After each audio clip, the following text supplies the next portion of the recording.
Talking to oneself is a habit everyone indulges in. We could no more stop talking to ourselves than we could stop eating and drinking. All that we can do is control the nature and the direction of our inner conversation. Most of us are totally unaware of the fact that our inner conversations are the causes of the circumstances of our life. We are told that as a man thinketh in his heart, so is he. But do we know that man's thinking follows the tracks laid down in his own inner conversations? To turn the tracks to which he is tied in the direction in which he wants to go, he must put off his former conversation, which is called in the Bible the old man, and be renewed in the spirit of his mind. Speech is the image of mind. Therefore, to change his mind, he must first change his speech. By speech is meant those mental conversations we carry on with ourselves. The world is a magic circle of infinite possible mental transformations, for there are an infinite number of possible mental conversations. When man discovers the creative power of inner talking, he will realize his function and his mission in life. Then he can act to a purpose. Without such knowledge, he acts unconsciously. Everything is a manifestation of the mental conversations which go on in us without our being aware of. But as civilized beings, we must become aware of them and act with a purpose. A man's mental conversations attracts his life. As long as there is no change in his inner talking, the personal history of the man remains the same. To attempt to change the world before we change our inner talking is the struggle against the very nature of things. Man can go round and round in the same circle of disappointments and misfortunes, not seeing them as caused by his own negative inner talking, but as caused by others. This may seem far-fetched, but it is a matter which lends itself to research and experiment. The formula the chemist illustrates is not more certainly provable than the formula of this science by which words are clothed in objective reality. One day a girl told me of her difficulties in working with her employer.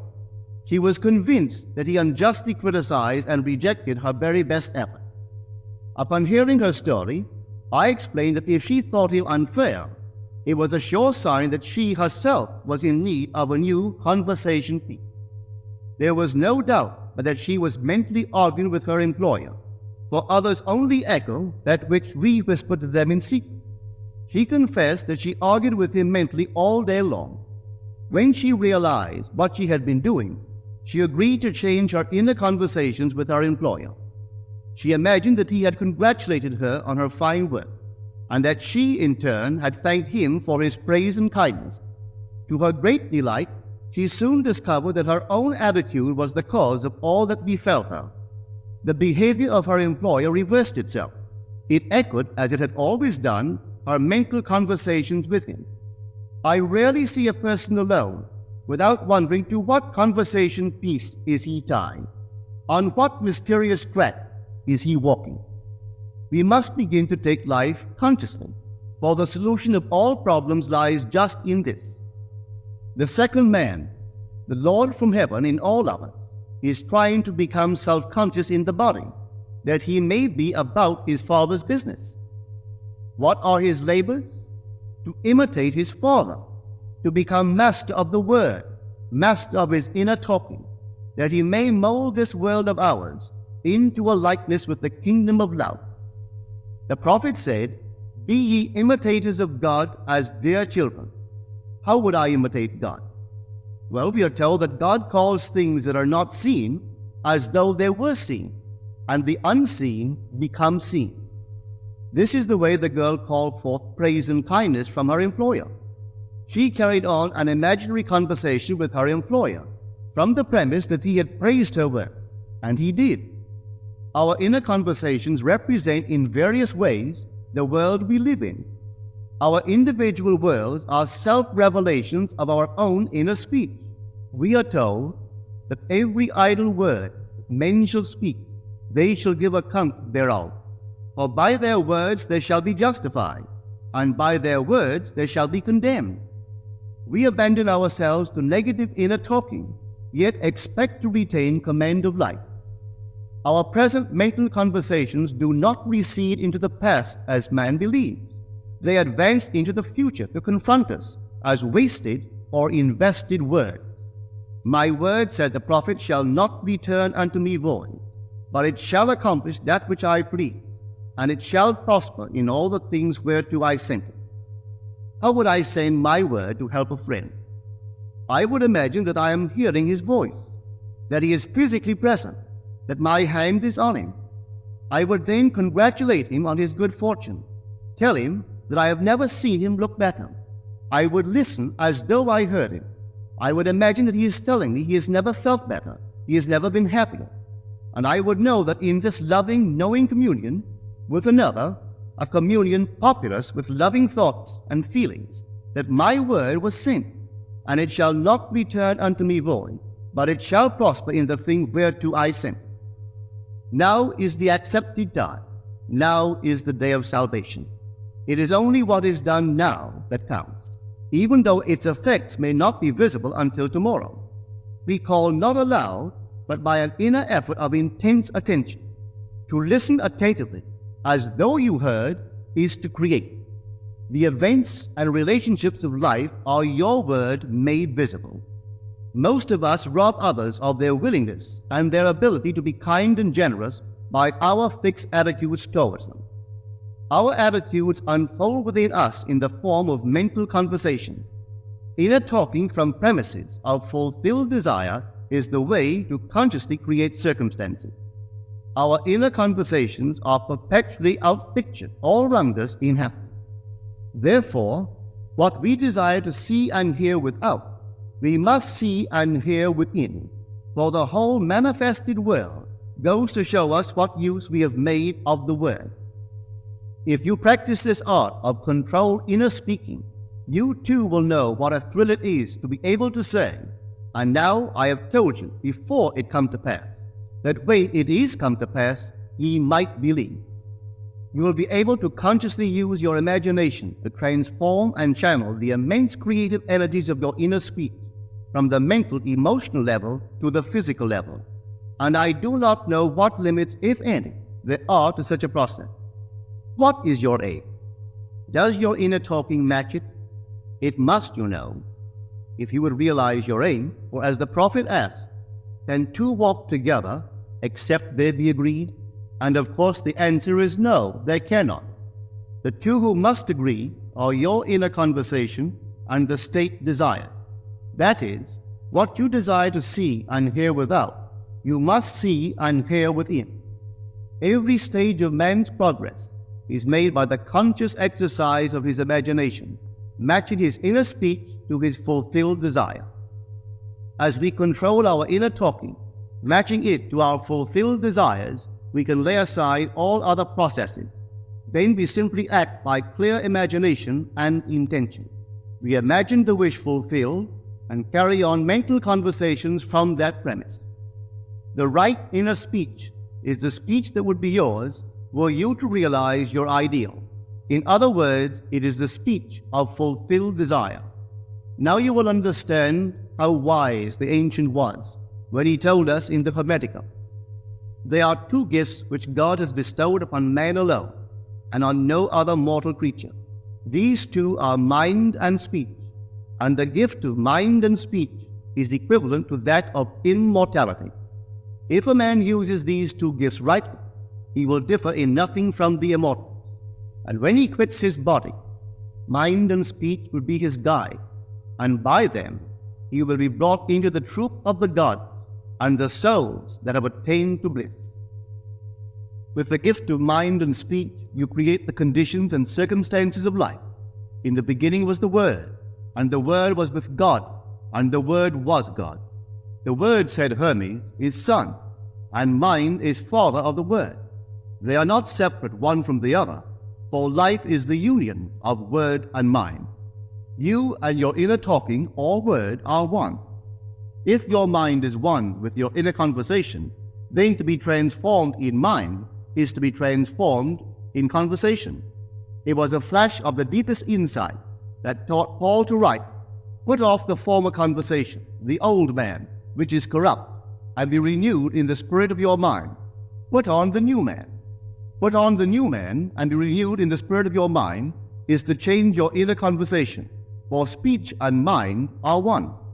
A change of speech is a change of mind. The prophet Samuel said, "The Lord spake by me, and his word was in my tongue." If the Lord's word was in the prophet's tongue, then the Lord's mouth that uttered the word must be the prophet's mind. For inner conversations originate in the mind and produce little tiny speech movements in the tongue. The prophet is telling us that the mouth of God is the mind of man, that our inner conversations are the word of God, creating life about us as we create it within ourselves. In the Bible you are told that the word is very near to you, in your mouth and in your heart, that you may do it. See, I have set before you this day life and good, death and evil, blessings and cursings. Choose life. The conditions and circumstances of life are not created by some power external to yourself. They are the conditions which result from the exercise of your freedom of choice, your freedom to choose the ideas to which you will respond. Now is the accepted time. This is the day of salvation. Whatsoever things are of good report, think on these things. For your future will be formed by the word of God, which is your present inner talk. You create your future by your inner conversation. The worlds were framed by the word of God, that is, your inner talking. The silence and the darkness knew, so is a man's fate born. For ends run true to origin. If you would reap success, you must plant success. The idea in your mind, which starts the whole process going, is the idea which you accept as true. This is a very important point to grasp, for truth depends upon the intensity of imagination, not upon facts. When the girl imagined that her employer was unfair, his behavior confirmed her imagination. When she changed her assumption of his behavior reflected the change, proving that an assumption, though false, if persisted in, will harden into fact. The mind always behaves according to the assumption with which it starts. Therefore, to experience success, we must assume that we are successful. We must live only on the level of the imagination itself, and it must be consciously and deliberately undertaken. It does not matter if, at the present moment, external facts deny the truth of your assumption. If you persist in your assumption, it will become a fact. Signs follow, they do not precede. To assume a new concept of yourself is to that extent to change your inner talking or word of God, and is therefore putting on the new man. Our inner talking, though unheard by others, is more productive of future conditions than all the audible promises and threats of men. Your ideal is waiting to be incarnated, but unless you yourself offer it human parentage, it is incapable of birth. You must define the person you wish to be, and then assume the feeling of your wish fulfilled, in faith that that assumption will find expression through you. The true test of religion is in its use, but men have made it a thing to defend. It is to you that the words are spoken. Blessed is she that believeth, for there shall be an accomplishment of those things which are spoken unto her from the Lord. Just try it. Conceive yourself to be one that you want to be, and remain faithful to that conception. For life here is only a training ground for image making. Try it and see if life will not shape itself on the model of your imagination. Everything in the world bears witness of the use or misuse of man's inner talking. Negative inner talking, particularly evil and envious inner talking, are the breeding ground of the future battlefields and penitentiaries of the world. Through habit, man has developed a secret affection for these negative inner conversations.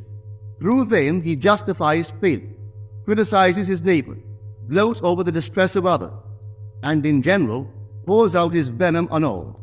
Such misuse of the word perpetuates the violence of the world.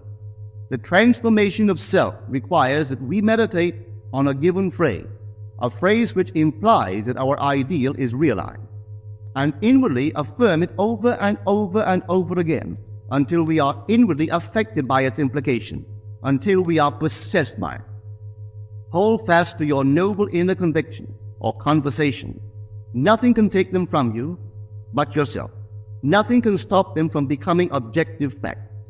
All things are generated out of your imagination by the word of God, which is your own inner conversation. And every imagination reaps its own words, which it has inwardly spoken. The great secret of success is a controlled inner conversation from premises of fulfilled desire.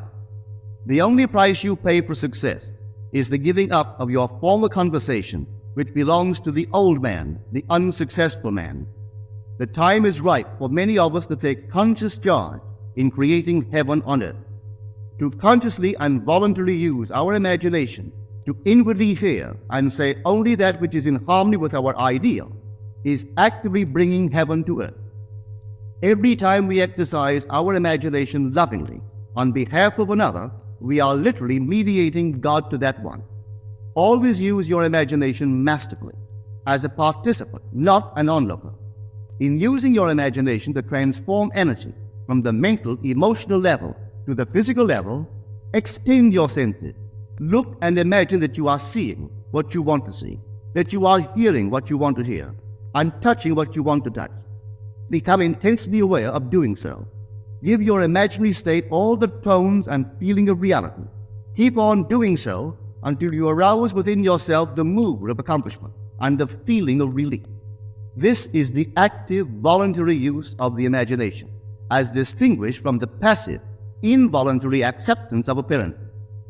It is by this active, voluntary use of the imagination that the second man, the Lord from heaven, is awakened in man. Men call imagination a plaything, the dream faculty, but actually it is the very gateway of reality. Imagination is the way to the state desired. It is the truth of the state desired, and the life of that state desired. Could you realize this fully, then would you know that what you do in your imagination is the only important thing. Within the circle of our imagination, the whole drama of life is being enacted over and over again. Through the bold and active use of the imagination, we can stretch out our hand and touch a friend 10,000 miles away and bring health and wealth to the parched lips of his being.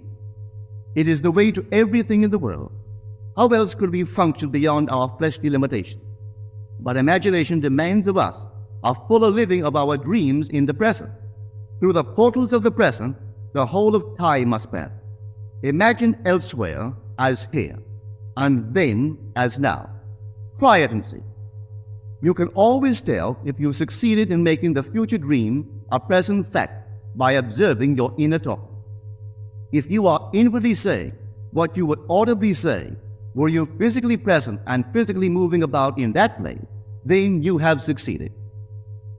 And you could prophesy from these inner conversations and from the moods which they awaken within you what your future will be. For one power alone makes a prophet, imagination, the divine vision.